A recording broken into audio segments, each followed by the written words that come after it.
Python sys module.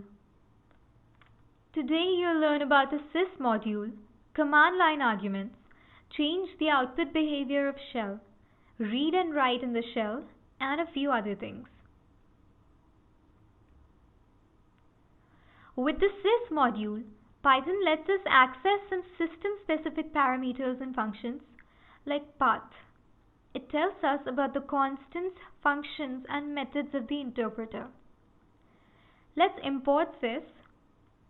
This version of Python is 3.7.0 from June 27, 2018. We're running it on a 32-bit architecture.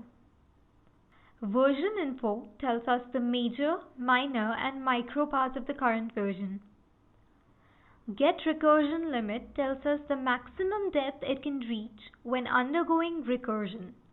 If you end up writing code that needs to perform deeper recursion, it raises a recursion error saying it has exceeded the maximum recursion depth. But we can adjust this with set recursion limit.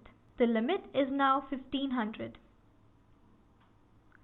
The sys module has a lot of attributes, functions, and methods to it.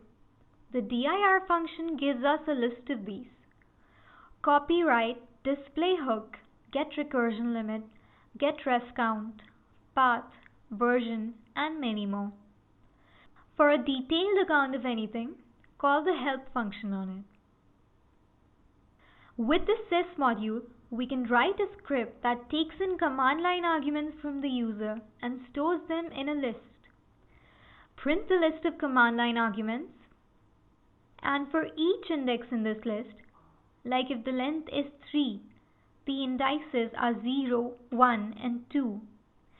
If item is 0, print the function is, then the first command line argument, else print argument, then print the argument. This is the list of command line arguments. This is the first argument, and these are the rest of them. By default, the shell simply displays the value of the output, but we can change this. We can rebind sys.displayHook to a callable object. Import sys. X is 42. What is x? 42. This is a function show. This takes an argument and prints the word output before it. Now we attach the show function to the display hook. What is x? Output 42. This prints differently. Here, printing x would print 42, but here it prints 42 and output none. We can also take input from the user with the readLine method for files, and the write method prints out to the screen. Here, readLine takes the input from the user. The input is 23, so it prints type and value 23. stdout.write lets you write to the stream.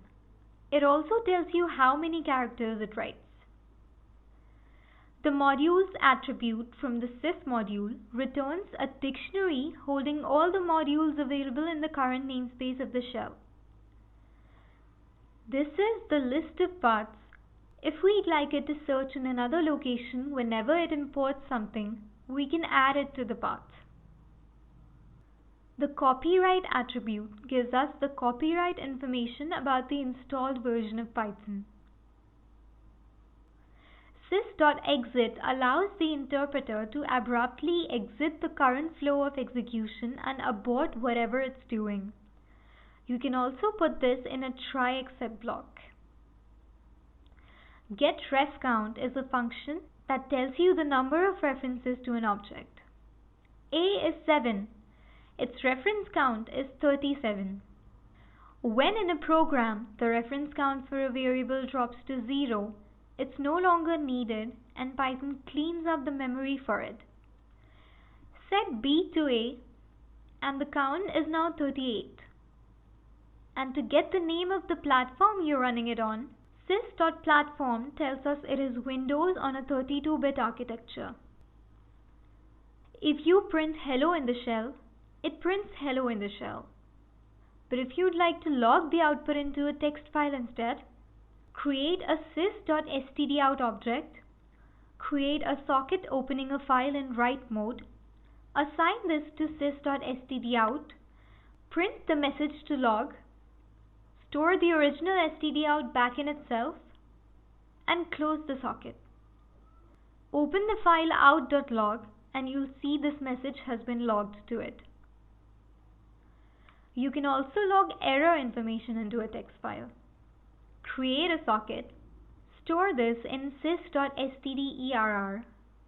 This way, we redirect the standard error by assigning the file object to stderr. Raise an exception and close the socket or file. Upon closing this file object, this is what logs in the file: the entire traceback for the exception we raised. So we raised an exception and logged it into a file. You can also use sys.stderr this way. For each value in range of 3, write hello, but this does not add character returns. Also, sys.stdout.flush flushes a buffer's contents to the terminal. So this code prints each number from 0 to 9, sleeping for a second each time. It prints a number every 10 seconds.